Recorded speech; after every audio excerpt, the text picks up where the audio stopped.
जी student, अब तक आप लोगों ने अपनी किताब कहकशा का चैप्टर नंबर सबक नंबर 17 पढ़ लिया है।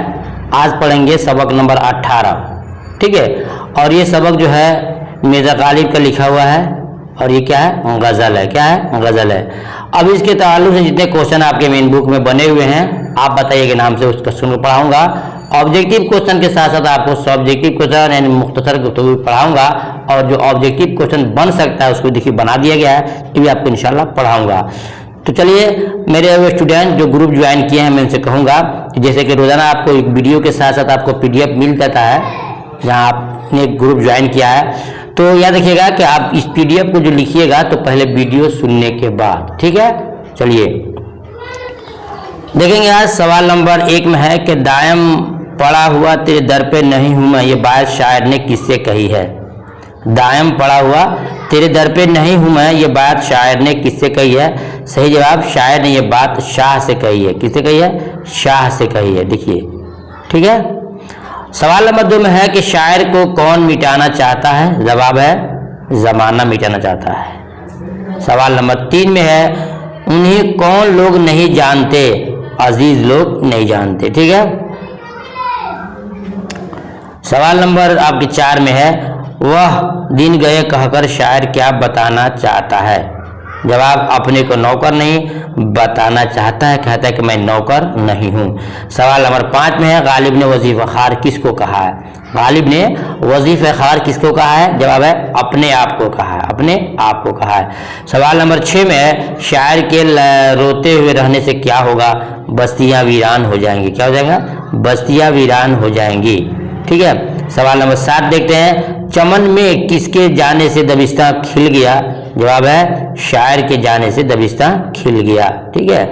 सवाल नंबर 8 जो कि बहुत इंपॉर्टेंट क्वेश्चन है, 8 और 9 और 10 जो नीचे क्वेश्चन आ रहे हैं इनको आपको ध्यान से सुनना होगा।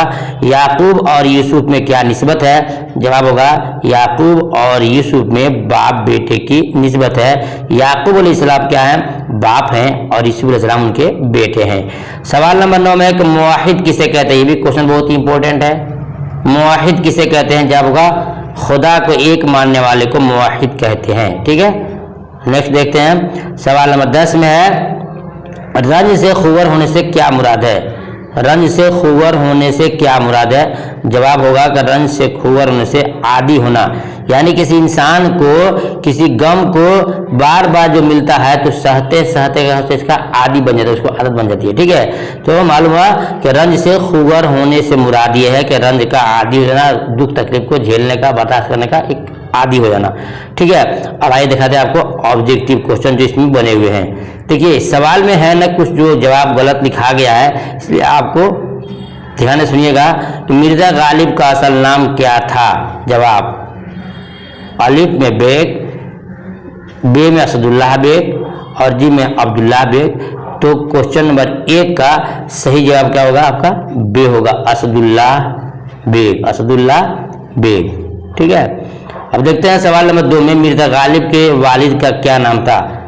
बिनासिर, हुसैन, अकबर, अब्दुल्लाह बेग। सही जवाब जीम होगा, अब्दुल्लाह बेग उनके वालिद साहब का नाम है। ठीक है। देखते हैं सवाल नंबर 3 में मिर्जा गालिब कब कहाँ पैदा हुए। यहाँ लिख दिया गया है मिर्जा गालिब आगरा में पैदा हुए 1797 में, जो जवाब बिल्कुल सही और सटीक है। ठीक है। आगरा के अंदर पैदा हुए और 1797 में। सवाल नंबर 4 देखते हैं कि मिर्जा गालिब के वालिदा का क्या नाम था। वहाँ वालिद पूछा है, यहाँ वालिदा पूछा है। वालिद बनना क्या होता है, अब्बा, और वालिदा बना होता है माँ। अशरफुन्नेसा, अजीजुन्नेसा, इज्जतुन्नेसा। क्वेश्चन नंबर 4 का सही जवाब को जी होगा, इज्जतुन्नेसा। क्या होगा, इज्जतुन्नेसा। ठीक है। अब देखते हैं सवाल नंबर 5 में मिर्जा गालिब की शादी कितनी उम्र में किससे हुई। मिर्जा गालिब की शादी कितनी उम्र और किससे हुई। यहाँ जवाब लिखा है 17 बरस की उम्र में अजीमुन्नेसा से। स्टूडेंट याद रखना, मैं आपसे माफ़ी चाहता हूँ, ये दोनों जवाब जो है ना गलत लिखा गया है। ठीक है। जवाब का रहेगा 13 बरस की उम्र में। कितने, 13 बरस की उम्र में। और किसे, अमराव बेगम से। अलिफ मीम रे वाव, अमराव बेगम। ठीक है। क्या लिखेगा, उमराव बेगम से इनकी क्या है, शादी हुई है। फिर सुन लीजिए एक बार कि 13 बरस की उम्र में शादी हुई है और उमराव बेगम से शादी हुई है। देखते हैं सवाल नंबर 6 में मिर्जा गालिब के ससुर का क्या नाम था। ससुर जी यहाँ लिखा गया ना, ये लफ्ज भी गलती है, प्रिंट करने वाला गलती दिया है, एक सीन रहेगा, देखिए सीन और फिर सीन, ससुर ऐसा लिखाता है, ठीक है।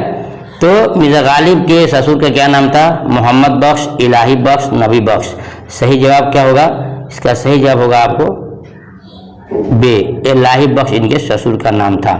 सवाल नंबर 7 देखते हैं, मिर्जा गालिब का इंतकाल कब हुआ। मिर्जा गालिब का इंतकाल कब हुआ, सही जवाब 1869, यानी कि अलिफ जवाब बिल्कुल सटीक और सही जवाब है। क्वेश्चन नंबर 7 तक हो गया। क्वेश्चन नंबर 7 हो गया। अब देखते हैं नेक्स्ट में क्वेश्चन क्या है। क्वेश्चन नंबर 8 में मिर्जा गालिब के कुछ खुतूत बताइए। तो बोलेंगे उर्द हिंदी, उर्दू मुअल्ला, दियानत, सियासत। इम्तिहान में बहुत क्वेश्चन आता है, उर्द हिंदी क्या है, क्या है आप बताएंगे, खुतूत का मजमुआ है, खुतूत है। और उर्दू मुअल्ला क्या है, तो खुतूत का मजमुआ है। सवाल आएगा कि उर्दू हिंदी किसका खुतूत है, तो मिर्जा गालिब का है। उर्दू मुअल्ला किनका है, बोलेंगे उर्दू मिर्जा गालिब का, यानी उनकी किताब भी उनकी यही है, उनके खुतूत भी है, और ये क्या है, मिर्जा गालिब का लिखा हुआ है, ठीक है। अब चलिए चलते हैं मुख्तसर गुफ्तगू की तरफ। शायर ने बताया कि वह पत्थर नहीं है, इसने इस बात क्यों कही। शायर ने बताया कि वो पत्थर नहीं है, उसने ये बात क्यों कही। जवाब, इस शेर के शायर मिर्जा गालिब हैं, वो पत्थर नहीं है से ये बताना चाहते हैं कि मैं भी इंसान हूँ, मैं भी इंसान हूँ, मेरे अंदर भी गैरत है। ये बात उस वक्त कहा था जब वो कसम पुर्सी की हालत में थे और लोग उनका मजाक उड़ा रहे थे। आगे देखो, मैं पत्थर नहीं हूँ, मैं भी इंसान हूँ, मेरे अंदर भी जिगर है, मेरे अंदर भी दिल है, चाहे तुम जो बुरा भला कहते हो, तुम्हें दिल पे चोट लगती है, इस बात को मत कहो, इसलिए कहा था, ठीक है। मैं पत्थर नहीं हूँ बल्कि मैं एक इंसान हूँ, इसलिए मुझे दुख तकलीफ की बातें मुझे ना कहा कर, मुझे भी तकलीफ होती है। सवाल नंबर देखते हैं 2 में, शायर ने अपने मुतालिक ये बात क्यों कही कि वह लौहे जहां पर हर्फ मुकर्रर नहीं है, ठीक है। उसकी वजह यह है कि शायर अपनी गुर्बत और मुफलिसी से परेशान था। शायर अपनी गुर्बत और मुफलिसी यानी गरीबी से परेशान था, और माशरा में लोग गुर्बत को अच्छी नज़र से नहीं देखते हैं। माशरा में लोग गुर्बत को अच्छी नज़र से नहीं देखते हैं, इसलिए लोगों की बदसलूकी से परेशान होकर कहा था कि मैं हरफ मुकर्रर नहीं हूँ कि बार बार आऊँगा। मतलब यह है कि मैं गलत कोई इंसान नहीं हूँ और कोई गलत हरफ नहीं हूँ कि गलत हरफ को बार बार आदमी काट करके, मिटका करके, ख़त्म करके फिर लिखता है, वैसा नहीं हूँ। मैं एक इंसान हूँ, जब तक हूँ, अगर चला जाऊँगा तो फिर दोबारा नहीं आऊँगा। लेकिन ऐ लोगों, आप मुझे तकलीफ वाली बात मत कहो, ठीक है। अब नेक्स्ट देखते हैं सवाल नंबर 3 में, पहली गजल में शायर के किन तजर्बों का बयान हुआ है। पहली गजल में शायर के किन तजर्बों का बयान हुआ है। जवाब होगा, शायर ने पहली गजल में अपनी तंगदस्ती को महसूस करते हुए, शायर ने पहली गजल में अपनी तंगदस्ती को महसूस करते हुए अपनी तमाम गजलों में तजर्बों की बिना पर गम, दुख, तकलीफ और मुसीबतों का जिक्र किया है।